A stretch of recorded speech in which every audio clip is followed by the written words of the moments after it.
6 એક મહિના પહેલા એક સગીર બાળા સાથે જયદીપ આરોપી જે છે એમણે સોશિયલ મીડિયા મારફતે એમનો કોન્ટેક્ટ કરી એમની સાથે વાતો કરી, લલચાવી ફસલાવી ભોસલાવી એમને હોટલમાં લઈ જઈ, નાના ચિલોડ પાસે જે હોટલ આવેલી છે ત્યાં લઈ જઈ એમની ઉપર બે વાર શરીર સંબંધ બાંધી એમની સાથે ગુનાહિત કૃત્ય કરેલું છે, જે બાબતનો ગુનો પોક્સો એક્ટ હેઠળ દાખલ કરવામાં આવેલ છે.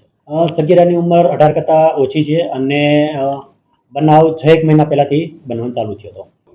આ બનાવમાં એવું છે કે જે તે વખતે જ્યારે અમને હોટલમાં લઈ ગયો હતો આ છોકરો, ત્યારે આ સગીરાનો એમણે વિડીયો ઉતારી લીધેલો અને એ વિડીયો બાદમાં આ સગીરાની સગાઈ બીજે થઈ જતા એમણે એમને મોકલી અને એમનો આ પ્રકારનું કૃત્ય કરી એટલા માટે સામેવાળા એમની સગાઈ તોડી નાખી.